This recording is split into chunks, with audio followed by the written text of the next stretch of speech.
में और दक्षिण में आप लोग देखना, महाराष्ट्र की जो माताएं होती हैं, दक्षिण साइड के लोग होते हैं, या राजस्थान मारवाड़ के जो लोग होते हैं, वो पतली पतली बत्ती के 108 बत्ती बना लेती हैं। आप लोगों के यहाँ भी ऐसा होता होगा, इधर नोएडा साइड में भी इधर करते होंगे, पतली पतली बत्ती बना 108 बत्ती का उसने एक 108 बत्ती जोड़ी और उसमें उसने ऐसा बांध लिया। बांधने के बाद कार्तिक महीने में उसको बना कर रखा, घी में भिगो कर रखा, फिर उसको जलाया।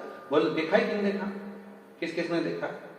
आप लोगों ने यहाँ भी देखा होगा, वृंदावन में बांके बिहारी जी के यहाँ, या फिर यमुना जी के घाट पर, या गंगा जी के घाट पर, हरिद्वार में आपने देखा होगा। कई माताएं पतली पतली बत्ती बनाती है और बत्ती बनाने के बाद उसकी 108 करके उसको बांध कर फिर घर से लेकर जाती है, घी के दिए में उसको रखकर फिर उसको जला देती है।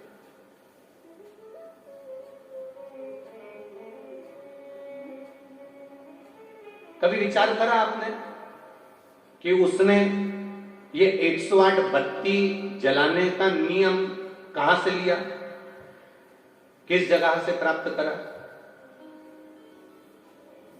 किस जगह से लिया? तो जो 108 बत्ती जला रहे हैं ये नियम कहां से लेकर आए? तो कहा कालिंग राज्य के, कालिंग का जो राज्य था उसके जो राजा थे अरिदम, अरिदम का जो पुत्र था दम, उस दम ने प्रत्येक शिव मंदिर में 41 तरह के दीप प्रज्वलन करना बताया। 41 तरह का दीप प्रज्वलन, एक बाती का, लंबी बाती का, फूल बाती का, कलेवा या मौली नाड़ा जो होता है इसका दीप, वस्त्र का दीप,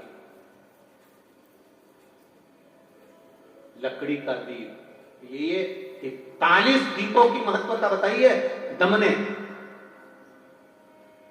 कालिंग देश का जो राजा हुआ अरिदम, अरिदम का जो पुत्र हुआ दम, उस दम ने 41 तरह के दीप का महत्व बता दिया। जैसे आपको पहले आप लोगों ने कथा में सुना होगा, यूट्यूब पे भी कथा डली होगी, पहले हमने वर्णन करा है दीप शिव महापुराण कथा, सुनिए किसी ने? अगर सुनी होगी तो उसमें आपने सुना होगा गोल बत्ती, लंबी बत्ती, चौकोर दिया, गोल दिया, इसका भी वर्णन करा। फिर हमने बीच में वर्णन करा था कार्तिक महीने में गोल तुलसी का क्यारा, चौकोर तुलसी का क्यारा, षट आकृति का तुलसी का क्यारा। बोलो सुना है कि नहीं सुना? सुना है ना आप लोगों ने? तो उसमें वर्णन आता है एक एक चीज का। तो राजा दम, कालिंग देश के राजा अरिदम का पुत्र दम, जब अरिदम मर गए, अरिदम के प्राण छूट गए, तब दम राजा का राज्य आ गया। और दम राजा का राज्य आया जो पूर्व में गुण निधि था, वो गुण निधि जिसने शंकर जी के मंदिर से केवल नैवेद्य चुराया था, ये दम बनकर जन्म गया, ये राजा बनकर बैठ गया। 41 तरह के दीपों का महत्व वर्णन करते हैं। अब 2 बत्ती का महत्व आपको बताया, 1 बत्ती का महत्व आप जानते हैं, यूट्यूब पर फूल बत्ती का डला हुआ है, मौली बत्ती का डला हुआ है, लकड़ी का, तुलसी की लकड़ी का, बेल लकड़ी का, ये सब उसमें डले हुए हैं, आपने स्मरण करिएगा। अब जो आप लोगों ने देखा कि 108 बत्ती का उन्होंने दीप बनाया और गंगा जी के घाट पर, यमुना जी के घाट पर, या शिवालय में, देवालय में, कहीं हनुमान जी के मंदिर पे, कहीं राम जी के मंदिर में, कहीं कृष्ण के द्वार पर, कहीं पवित्र जगह पर, तीर्थ में उसको लगाया।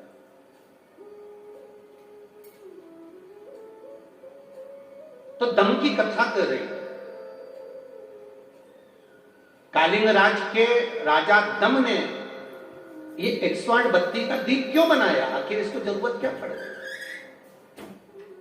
अब आज के जमाने में आप कुछ भी करते हो ना तो लोगों को लगता है किसी ने बताया होगा तो कर रहे। ना ना ना ना, आप कुछ कर रहे हो तो उसके पीछे कारण हो सकता है। आखिर 108 बत्ती, लंबी बत्ती बनाना, पतली पतली बत्ती बनाना, फिर उसको इकट्ठा करना, फिर धागे से लपेटना, घी में डुबोना, फिर दिए में लगाकर उसको जलाना, गंगा जी के घाट पर, यमुना जी के घाट पर, या कहीं पवित्र नदी के घाट पर, या किसी तीर्थ में जाकर उसको जलाना, उसका कारण क्या?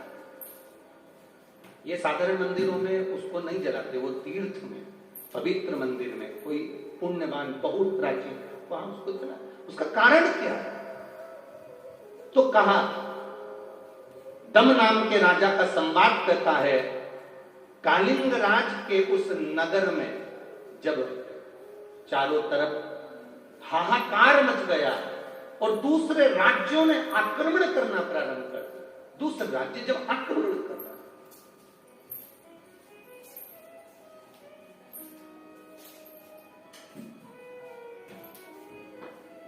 एक तुम्हारा छोटा सा प्लाट, बहुत अच्छे से समझो, पहले अपनी बात पे समझेंगे तब अपन कथा तक पहुंचेंगे। अपना एक छोटा सा प्लाट, उस प्लाट पर रजिस्ट्री तुम्हारी, पैसा तुमने खर्च कर दिया और उस प्लाट पर कब्जा दूसरे ने कर दिया।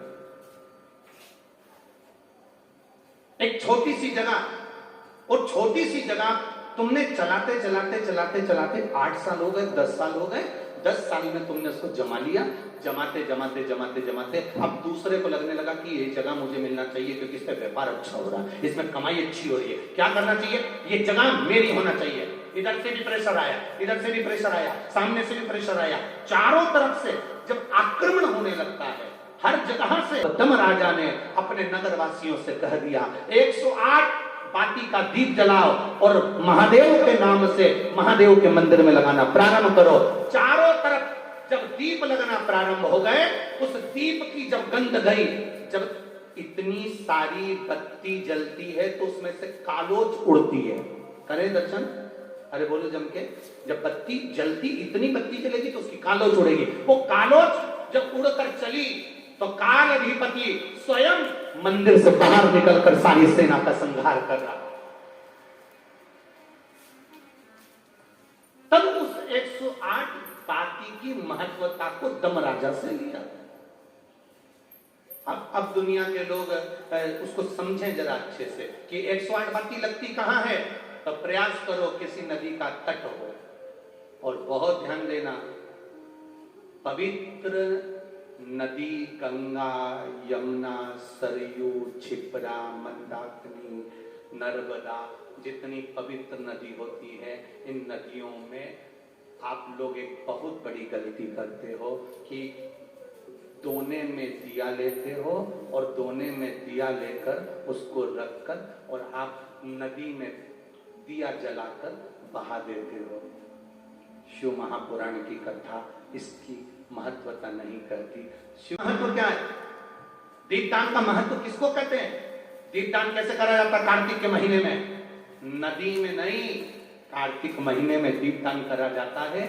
शिव पुराण कह रही है, शंकर भगवान की कथा कह रही है, शिव तत्व कह रहा, घाट पर गंगा का पानी, यमुना का पानी छोड़कर, दिया जलाकर, दिखाकर, पूर्व की ओर मुख कर कर, भगवान की ओर स्मरण कर कर, अपने पूर्वजों का नाम लेकर घाट पर दिया रखा जाता है, ना कि नदी में छोड़ा जाता है। अब तुम तो इतने खुश होते हो कि नदी में छोड़ दिया, मैया ने ले लिया। मैया से तो पूछो कि उनकी हालत क्या है। तुलसी जी में दिया लगाने चली, तुलसी जी के क्यारे के अंदर ही दिया रख दिया। तुलसी जी ने पवन देवता से कहा हवा चलाओ, मुझे आग लग रही है। पवन देवता ने हवा चलाई, तब तुलसी मैया हिली, इसको लगा कितनी प्रसन्न हो रही है तुलसी मैया। दिया लगा लगा के रखती, दिया फिर बुझ जाता, फिर लगाती, फिर बुझ जाता, हवा तेज हो जाती। कभी कभी तुमने तुलसी जी में दिया लगाया, हवा तेज चल गई, क्यों चली? क्योंकि तुलसी जी को लगता है ये क्यारे में रखकर जाएगी और मुझे आग लगा के जाएगी। थोड़ा दूर रखो, दूर। मंदिर में भगवान से दिया दूर,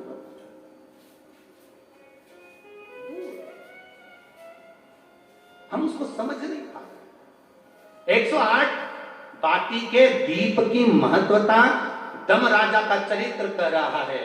जब तुम्हें लगे कि 4-5 बीमारी घेर रही है, जब तुम्हें लगे कि ये तकलीफ आ रही है, जब तुम्हें लगे चारों तरफ से किसी ने घेर लिया, तब फिर किसी तीर्थ में, किसी नदी की पवित्रता में, किसी धाम में, किसी प्राचीन शिव मंदिर में, किसी देवालय में, किसी शिवालय में फिर जाकर फिर उस दीप को कहकर बाबा दूर, मेरे भगवान से दूर, थोड़ा सा नैवेद्य चुराया, मरने पर दम राजा बना, वहां से छूटा।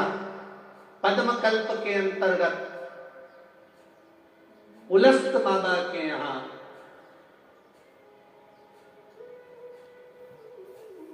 विश्रवा जी के घर में इस बालक का फिर जन्म हो गया और इसका नाम वेश्रवा पड़ा। अब वेश्रवा जब पड़ा, नाम पढ़ते से ही 3 जन्म का ज्ञान इसको था। शंकर जी के मंदिर से नैवेद्य चुरा कर पाया था, मर गया था, शिवालय गया, वहां से छूटा। छूटने के बाद दम राजा बना, दम राजा के वन में विशर्वा जी का पुत्र वेश्रवा बना। अब वेश्रवा बन गया, शिव जी की आराधना में फिर डूब गए। शिव आराधना में वापस डूबा और वेश्रवा जब शिव आराधना में डूब जाते हैं, इतने डूबते कि भगवान देवादिदेव महादेव जो वेश्रवा जी को देखते रहते कि कितनी आराधना कर रहा है, सब कुछ छोड़ दिया। शरीर में केवल अस्थियां बची है, मांस समाप्त हो चुका है, कुछ नहीं बचा। वेश्रवा के पास में, विशर्वा ऋषि के पुत्र के शरीर में मांस समाप्त हो गया, केवल पिंजरा शरीर का अस्थियों का बचा है।